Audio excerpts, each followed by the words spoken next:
My husband, 35, and I, female 30, have been married for the past 10 years, and we have 5 amazing daughters together.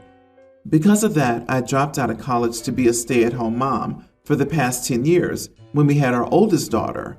My husband is the breadwinner, and I take care of all the chores and childcare. While my husband earns quite a bit of money, allowing us to live comfortably, he's also obsessed with budgeting. Thus, I typically only have enough for household expenses. For the past 5 years, I've been working on a series of books. I've been writing everywhere I could, 5 minutes here, 5 minutes there, and while I sacrificed a lot of sleep, I have managed to finish my series, unbeknownst to my husband. I kept it a secret because he always considered it a waste of time. It was tough, but I got an agent and was incredibly lucky to get a deal to publish my series. I was ecstatic, and when they told me how big my advance would be, I almost fainted. It's much more than I expected for a first-time deal. It's in the higher 5 digits. I haven't told my husband yet, and I had to borrow money from my sister to get an accountant.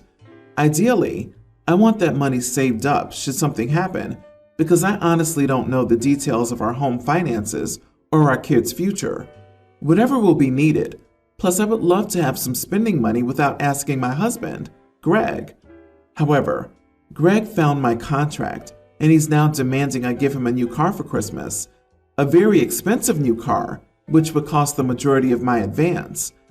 I politely refused, saying that he didn't need a car that expensive and that the money was supposed to be saved up. I tried to explain my position, but he wouldn't have it.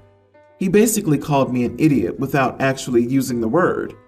He said that because he's supported me all these years, I owe him, and without him and his money, I wouldn't be where I am now. He's told me that either I buy him a car or I have to start paying for household expenses, half and half. The thing is, I would still be an at-home mom. I don't know if my book will succeed. For all I know, this will be the only money I will ever get from my book deal because it'll flop. Am I the idiot for not wanting to buy my husband a car, even though I have the money? Holy crap, probably the most solid not the idiot I've ever given here. Good God, your husband is not only the idiot in this instance, but I'm also getting major general idiot vibes. If your family's household finances are separate, he had zero right to demand you foot the bill for a huge, non-essential purchase. However, if your finances are considered by both of you to be pooled, I question why he only allows you the bare minimum to cover household essentials. Even putting aside the 10-gallon bucket of marinara that is him demanding a freaking thing from the money you earned, doing something he crapped in your Cheerios about in the first place, I have a massive concern as to why you don't know anything about your family's finances. It's not uncommon for one person to be the designated money manager in the relationship, but that does not negate your right and responsibility to know what the hell is going on with any and all accounts for your family. He's an entitled brat at best and perpetuating financial abuse at worst, and my money is on the latter. And yet he seems to have forgotten that you also supported him in raising his kids, taking care of your house, probably cooking, cleaning.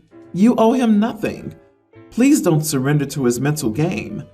Total up 10 years of personal chef, maid, nanny to 5 kids, and household manager. Pretty darn sure it would equate to more than his salary. He is being manipulative beyond words, so I hope you not only don't give in to his demands, but also stand up and take no more of this kind of crap from him. Yes, who really wanted all these kids so close together? Not just 5 kids, but 5 daughters. I believe somebody wants a boy. I can only imagine how differently his daughters will be treated from his long-awaited son, if he happens to have one. OP, hold your horses, because that advance ain't all yours. High 5 figures might seem great, but you have a lot of money that will come out of that advance. Agents get 15%, the government gets a percentage from taxes, and guess what? You're self-employed, and now you get to pay Medicare and Social Security all by yourself. Only about 45% of any advance goes to the author. Best of luck to you. My 29 male, wife 30, and my best friend Cyan, 25 male, do not see eye to eye. Some backstory. My wife and I moved for my new job. Cyan was the cousin of a high school friend, so I was thrilled to know someone. We quickly became best friends, closer than brothers. During the global issue, our job was in person versus my wife's work from home. Cyan is a very kind person. However, I think my wife hated everything about Cyan. She thought he was too goofy and hated how he teased her. My wife takes things seriously, and she's a romantic, so date nights are a big deal to her. She hated when Cyan hung out, even when I invited him. A few months ago, I had a 4-month project across the world. I needed the promotion. My wife ended up needing surgery, and she, unlike me, didn't make close friends here. Her friends and fam were too far. She couldn't do normal things post-surgery and wanted me to come back. I complained to Cyan, and he suggested he pop over to help her. He did a lot more, and my wife relied heavily on his kindness. When I came back, it was like my wife flipped her switch. Things that were immature became playful. She constantly fell for his fish for compliments, and it was like Cyan could do no wrong. Cyan still hung out, but he couldn't snap out of caretaker mode. The two of them are practically joined at the hip. When I went to work, my wife packed Cyan a lunch too, and his lunch is a lot better than hers or mine. Cyan needs this or that or whatever. She showers him with attention. My wife can be overbearing like that. At a small party, I came with my wife, and she immediately zoomed to Cyan and monopolized all his time. After he went to the bathroom, which was basically the only time she left him alone, I pulled him aside and I told him I knew my wife was clingy and that it was okay if he kept boundaries. He wasn't obliged to hang around my wife. I said it kindly. He turned red, told me I was an idiot, and stormed away. He left without saying goodbye to anybody but my wife. Am I the idiot? I told some mutual friends about this, and most of them were on my side. They said Cyan didn't know how to stand up for himself. He was embarrassed. Cyan is still angry. It kind of sounds like both you and your wife are in love with Cyan. Do you know if something romantic happened between them while you were away? I think you are the idiot. This story has a lot of U-turns, but ultimately, you seem to be angry because somebody, I'm not sure who to be honest, is not giving you enough attention. This literally made me chuckle and is spot on. OP isn't content unless he's the center of attention. Main character syndrome. He was fine when he was being fought over for attention. Question: do you actually like your wife? Because of the way you talk about her, I question why you're married to her. Don't get me wrong, she deserves way better than you, but why do you stay? First of all, who invites a friend to their date night with their spouse? You realize that just kills the vibe of it and makes it awkward. She wanted to spend time alone with you. This is a situation that you set up entirely for yourself, and they have a relationship that you promoted and indeed forced by pushing them together while you were away. Your wife is in serious need of help. She had no choice over who could help her. You made it. You're an idiot for whining about it and trying to split her new bond apart for your own needs. I, 21 female, had my sister, 18, over for the past 3 days as she was fully renovating her apartment that she got for her 18th 3 weeks ago and couldn't stand being there when it was being renovated. It was to last for 6 days, and she said she would be out most of the time for school or with friends. She doesn't want to go to our parents' home as she can't stand any more interventions from our father, as she was not supposed to move in until school finishes, though she played the I'm 18 card. I allowed her to stay for this short period, and it wouldn't be inconvenient as we all live less than 2 miles away. My boyfriend, 22, and I live together, and he adores my sister, even though she is, according to him, a bad influence. I have to attend classes most of my days, so I'm not here from the morning till the afternoon or evening. My boyfriend is doing an internship right now, so he's not always home, but he's there more than me. For most of her life, my sister would always walk out of the shower and wouldn't care about who would see her naked. One of our bathrooms that she conveniently uses is in our bedroom. You have to go into our room and walk past it to the bathroom. My boyfriend finishes early on Mondays, and my sister comes home earlier than expected. I usually head home quickly as we want to spend our free time together, though my sister had other plans. According to my boyfriend, she went straight into our shower as soon as she came home while he was lying down on our bed. She was crying loudly in the shower and proceeded to walk out of the shower, no robe or towel, and back in as she forgot something 3 times. After finding this out, I proceeded to terminate her stay. She called me unreasonable and an insecure freak.